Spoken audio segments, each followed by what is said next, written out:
Two Muslims shot dead near Oakland Mosque. 61% Republican voters say U.S. should be declared a Christian nation. British-Palestinian investigation concludes Abu Akleh's killing deliberate. Syrians in Idlib refugee camp struggle with 109-degree temperatures. Uyghur Tribunal alleges China-sponsored genocide in appended judgment. Sikhs hand over historic copy of the Quran to Muslims.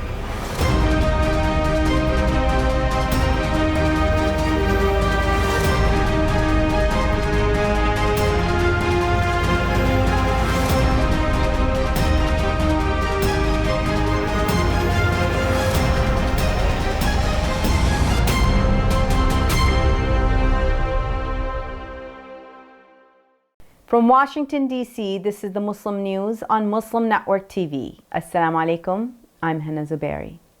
Our top story tonight. Two Muslims were shot and killed in Oakland, California, Monday night as they left a mosque after prayers.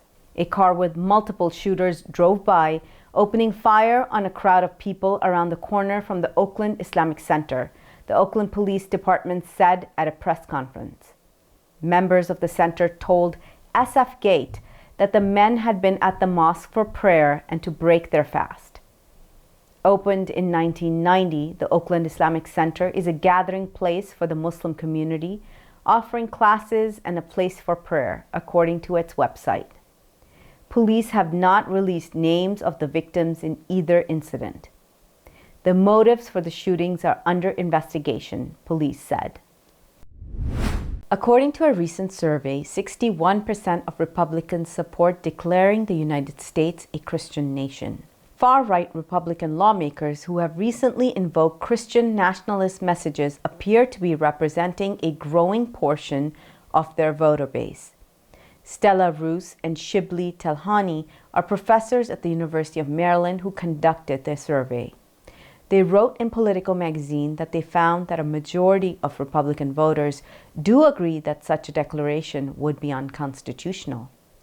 They said, "We see that 51% of millennial Republicans and 51% of Gen Z Republicans want the U.S. to be declared a Christian nation." The professors surveyed over 2,000 voters between May 6th and 16th this year. A special segment on this issue is coming up later tonight, so keep watching Muslim News.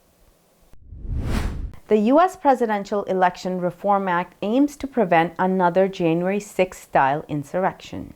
This week, it was passed with the support of every House Democrat present, but only 9 Republicans. On Wednesday, House Democrats took aim at the overwhelming majority of their Republican colleagues in the lower chamber who voted against it.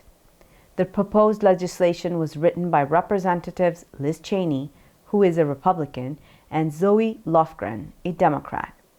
It seeks to prevent presidents from manipulating the Electoral Count Act. This is what former President Donald Trump tried to do in a bid to overturn the 2020 presidential election and prevent the peaceful transfer of power to President Joe Biden. The 9 Republicans who voted in favor of the Reform Act are leaving Congress after this term, either because they lost their primary challenges or are retiring.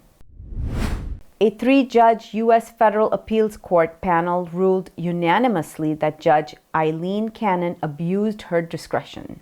This was by barring the Department of Justice from proceeding with the criminal investigation into Donald Trump's removal of classified documents from the White House.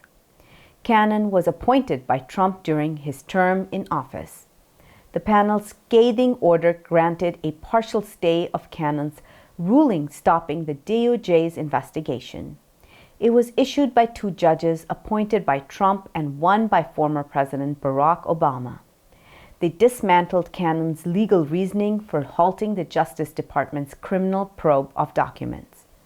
The panel wrote that they could not discern why Trump would have had individual interest in or need for any of the 100 documents with classification markings.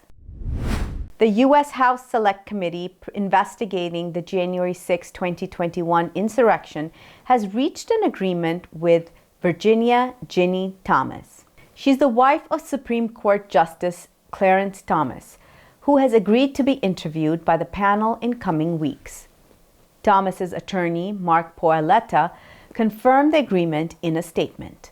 Poaletta said, as she has said from the outset, Mrs. Thomas is eager to answer the committee's questions to clear up any misconceptions about her work relating to the 2020 election. She looks forward to that opportunity. In March, CNN reported that Thomas had exchanged text messages with then White House Chief of Staff Mark Meadows before January 6th about overturning the election. Thomas also attended the rally that preceded the attack on the U.S. Capitol, but has said that she then left. A new investigation conducted by British and Palestinian groups concluded that Al Jazeera journalist Shireen Abu Akleh was deliberately killed by Israeli forces. The London-based Forensic Architecture and Palestinian Al-Haq rights group led the probe. They said that the findings of their joint investigation were submitted on Tuesday to the International Criminal Court by the Abu Akleh family. Sean Jabareen, the director of Al-Haq Rights Group, told Anadolu Agency the investigation was a scientific and documented study that concluded that the killing was deliberate by the Israeli army. Abu Akleh was a Palestinian-American Christian journalist for Al Jazeera who was killed on May 11th. The Palestinian Health Ministry said that she was shot dead in the head while covering Israeli military raid in the West Bank city of Jenin. Several leading media agencies, including Al Jazeera, CNN, Associated Press, Washington Post, and the New York Times, conducted their own investigations. All of them concluded that Abu Akleh was killed by an Israeli bullet. Earlier this month, the Israeli army said that Abu Akleh was likely killed by wrong gunfire from an Israeli soldier. Syrian refugees in Idlib are struggling with scorching temperatures. Details after the break. Stay tuned, and we'll be right back after these messages.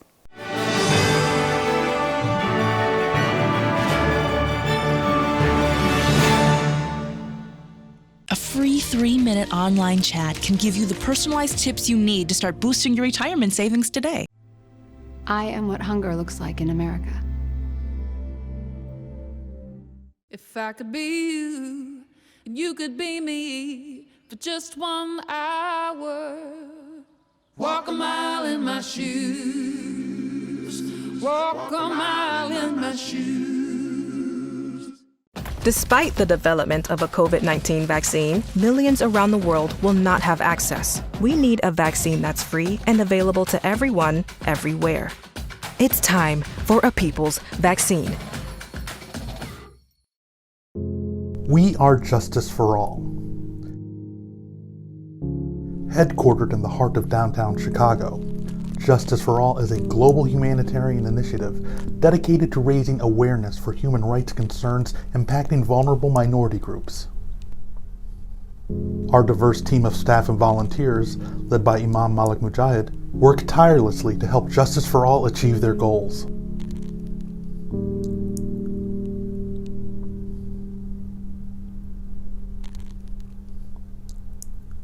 We promote policies that protect religious freedom, address the root causes of mass displacement, and recognize the plight of refugees and forced migrants.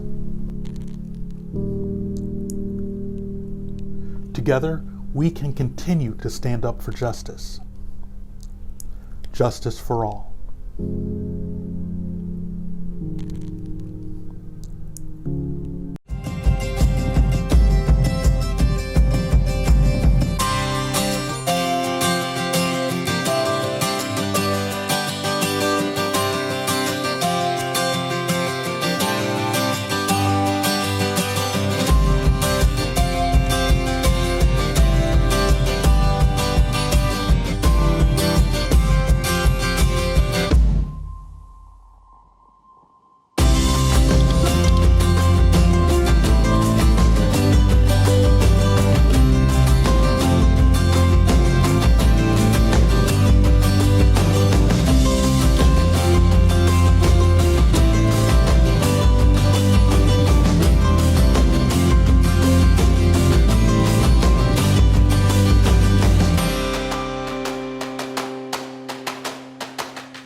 stop this genocide, we need your help.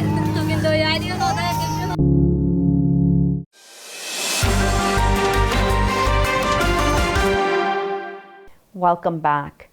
Forcibly displaced civilians living in camps in Syria's northwestern Idlib province are struggling with scorching temperatures. Idlib shelters hundreds of thousands of displaced civilians who have fled intense attacks by the regime of President Bashar al-Assad. The temperature reached 109 degrees Fahrenheit this summer, bringing life to a standstill. Dr. Ahmed Hamdan worked at a hospital of Syrian American Medical Society, a nonprofit organization working in Idlib.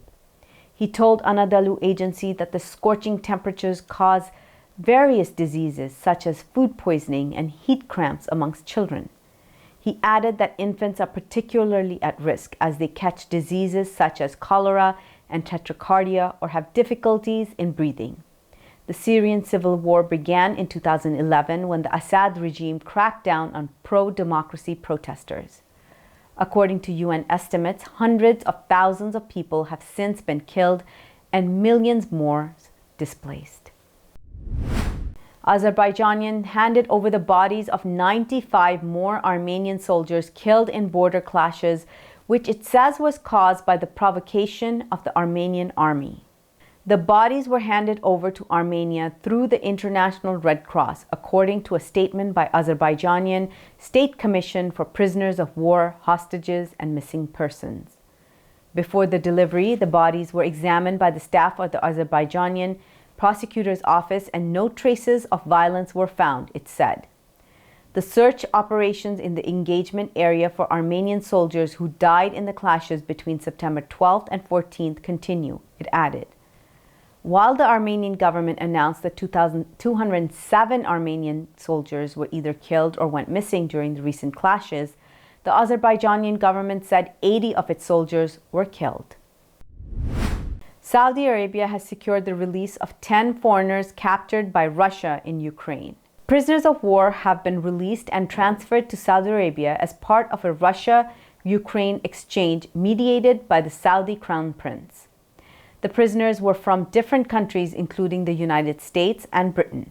The Saudi statement said that they had arrived from Russia and that Saudi authorities were facilitating procedures for their safe return to their respective countries. The Saudi Foreign Ministry, giving credit to the Saudi Crown Prince Mohammed bin Salman, said that it's continuation of its commitment to humanitarian initiatives. Members of the Sikh Gurdwara Committee of Butara village in Punjab, India, on Thursday handed over a manuscript of the Quran to a mosque. Elderly people in the village said 3 Muslim families used to live in the vicinity of the one-room Gurdwara before India and Pakistan's independence from the British in 1947.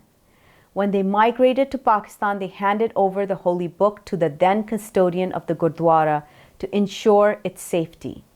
Since then, the Gurdwara has been maintaining it, keeping it wrapped up in a cloth along with other holy scriptures, and ensuring full respect to it. The handwritten copy of the Quran was published in 1938. The UK-based Uyghur Tribunal appended a December 2021 judgment incorporating nearly 300 additional pages of historical background, definitions, and evidence. The purpose of the tribunal is to investigate ongoing atrocities and possible genocide against the Uyghur people in the People's Republic of China. However, the body has no force of law. The judgment found that in Xinjiang, at the hands of some part of the Chinese government, the Chinese Communist Party, hundreds of thousands of Uyghur Muslims have been detained. Many of the detained have been tortured, beaten with sticks, fingernails pulled off. Some are shackled by heavy weights, immobilized for months on end. Detained women and men have been raped and starved, and those fortunate enough to avoid crowded cages are subjected to solitary confinement. Genocide, as defined by the UN in Article 2 of the Convention on the Prevention and Punishment of the Crime of Genocide, generally is killing, harming, or otherwise imposing measures to prevent births or evoke death to members of a national, ethnical, racial, or religious group with intent to destroy. The convention was the first human rights treaty adopted by the UN General Assembly. While the alleged acts were sufficient for the tribunal to conclude that crimes against humanity have been committed, genocide was found more difficult to prove as there is no evidence of mass killings.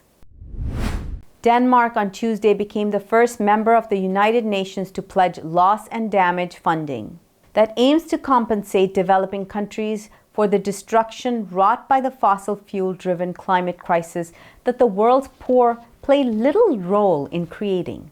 UN Secretary General Antonio Guterres has urged governments to tax big oil's windfall profits.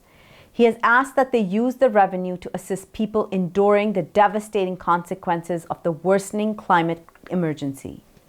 He made the plea during his opening remarks at the UN General Assembly. As a result, Denmark announced that it will allocate roughly $13 million to Africa's Sahel region and other vulnerable areas hard hit by extreme weather disasters. Denmark's announcement comes as several countries experience climate-related catastrophes that have claimed countless lives and billions of dollars in losses and damages. These include drought-fueled famine in East Africa, deadly floods in Pakistan, and Hurricane Fiona, which has battered Puerto Rico and the Dominican Republic this month. Coming up next after the break is our in-depth analysis segment, so stay tuned and we'll be right back after these messages.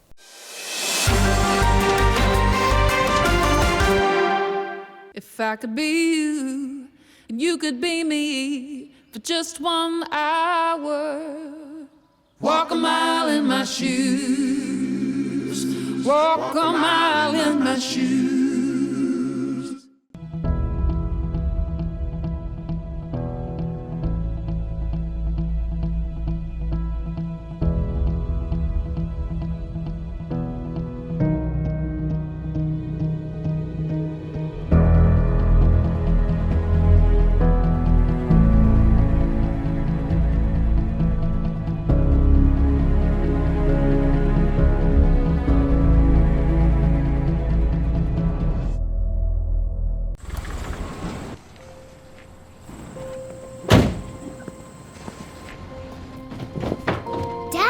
They took over my bedroom. Come on, come on. Okay, Dad. 1, 2, 3.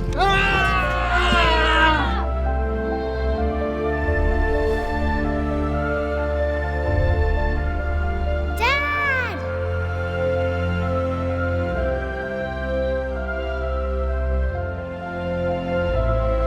You saved me.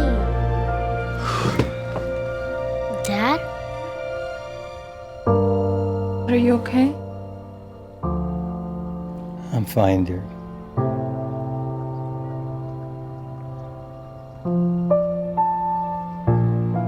Your hero needs you now, and AARP is here to help.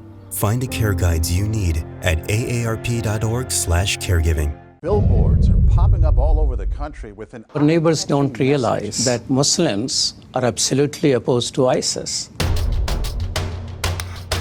Salam.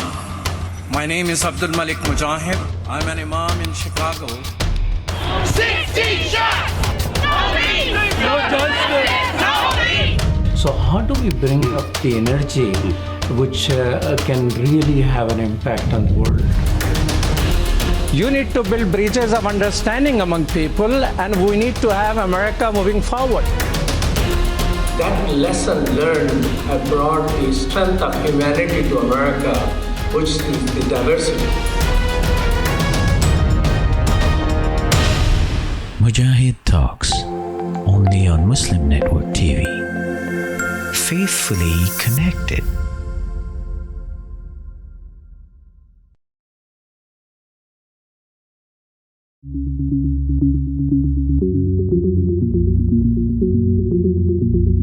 To stop this genocide, we need your help.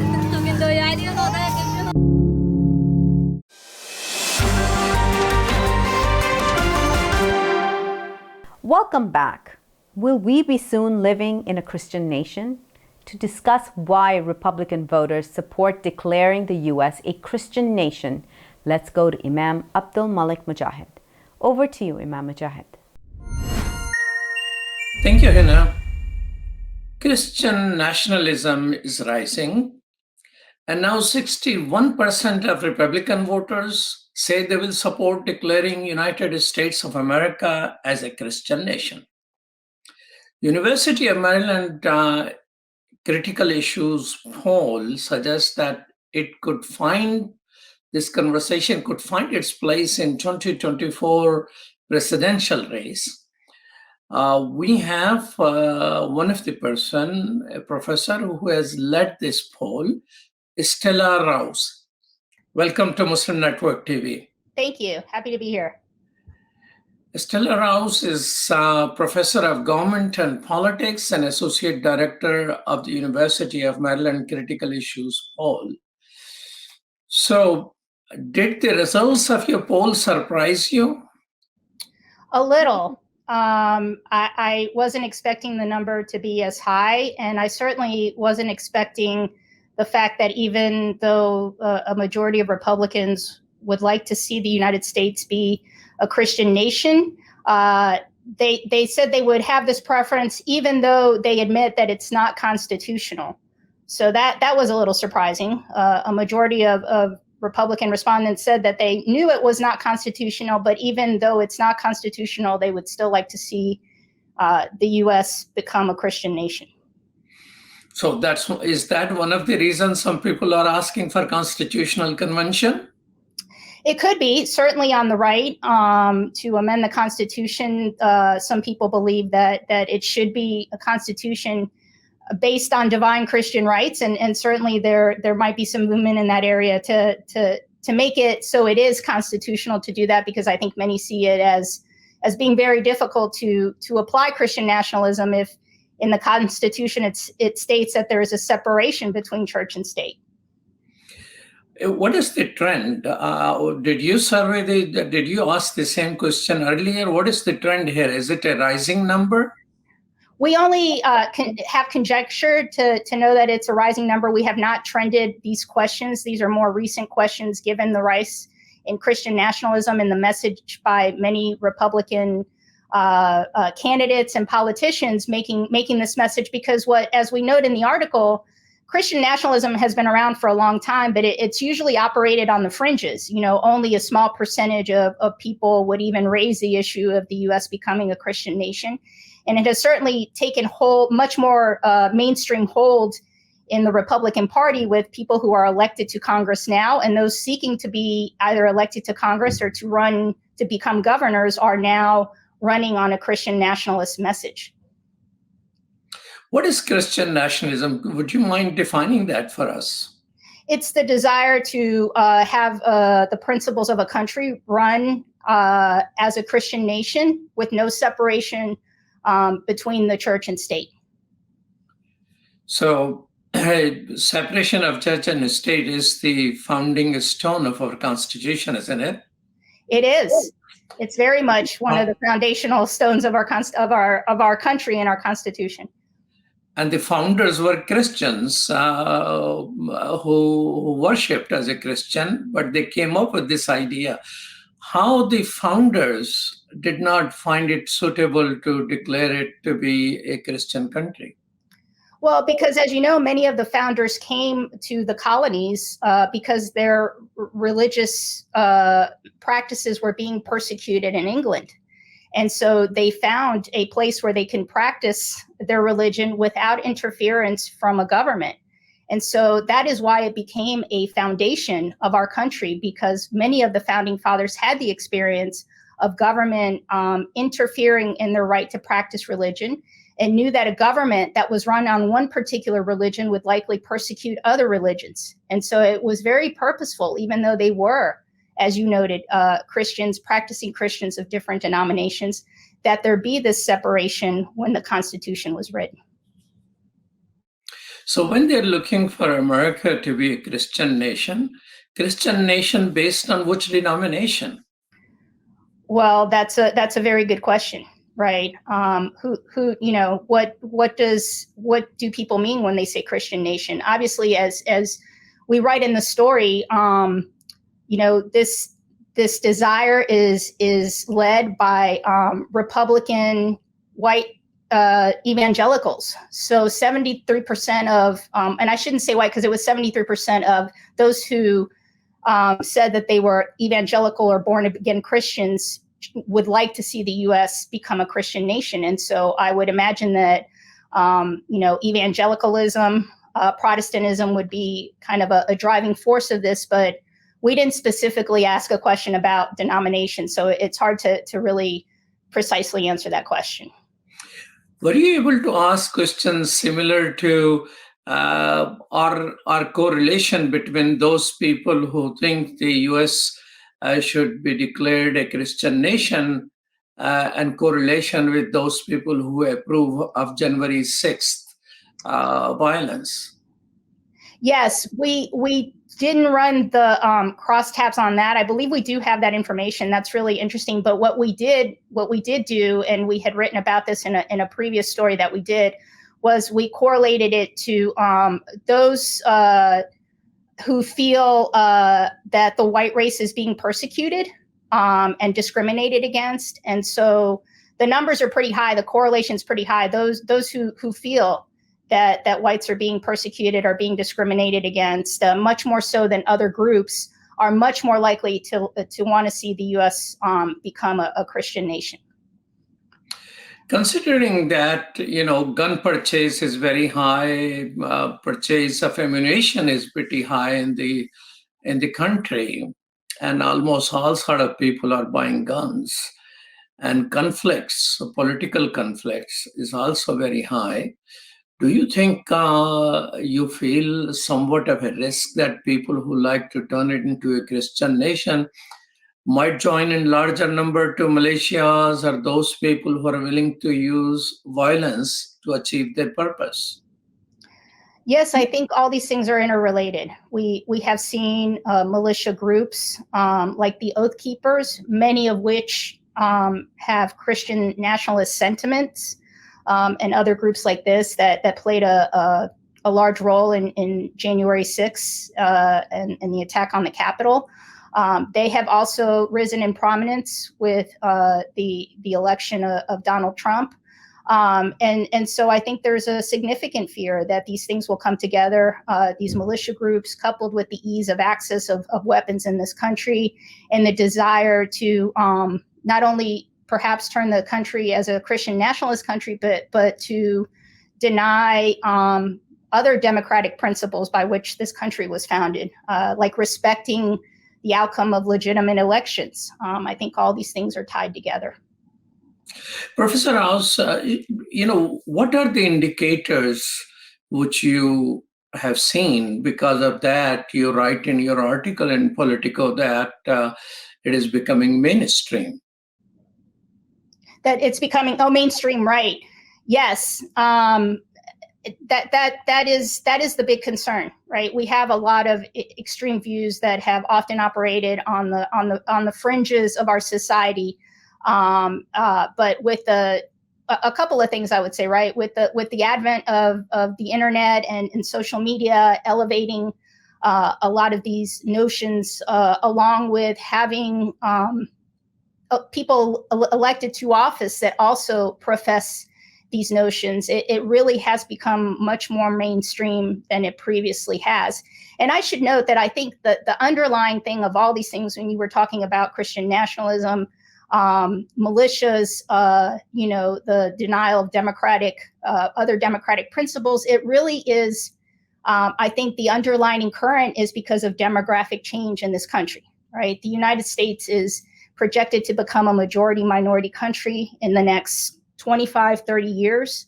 And so this all, I think, is part of a reaction to changing demographics, a loss of those that have held power for 250 years, which are generally white male Christians.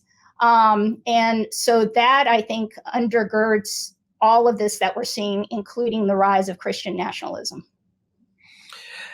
You say that most of those people who surveyed, and they say that it need to become a Christian nation, also think that it is unconstitutional. So how do they reconcile that this is something wrong? Yeah, that's a really good question. Yeah, we didn't have a follow-up of how exactly, we didn't ask how will you make this happen, because obviously we didn't see that connection until we did analysis on the survey question. So it would be a really good question to ask moving forward. I think some of them, this is just my conjecture, but I think some of them believe that given who founded this country, that it should just be automatically a thing that we do, right? And perhaps aren't giving a whole lot of thought to the fact that, the Constitution says it cannot be allowed, that if enough people want it to happen, that it could happen, given what they believe are the people that founded the country, the principles that were founded in terms of most of the founding fathers being Christian, that it's sort of automatically understood that we should be a Christian nation. And so that's how some people probably think. Others probably realize that they want it to be a Christian nation, but that the Constitution prevents it. And perhaps you have to actually use provisions to change the Constitution in order for that to happen. That again doesn't make them not want it to be the case, but obviously perhaps a segment of the population sees that that's not going to happen anytime soon, given the difficulty in changing the Constitution. So there's probably a mix of people in terms of wanting it to happen despite the fact that the Constitution doesn't allow it, and how that comes about. Well, Professor Rouse, thank you so much for your research, and Paul, and I hope people use the constitutional means instead of violent means. I totally agree. I hope that's the case as well. Thank you so much. It was a very enriching conversation. I appreciate it. Thank you. Back to you, Hena. Thank you so much, Imam Mujahid. That's all from our Washington studios tonight. Thank you for tuning in. You can find previous episodes and more on our YouTube or Facebook. For more content, keep watching Muslim Network TV or visit muslimnetwork.tv. Assalamu alaikum and good night.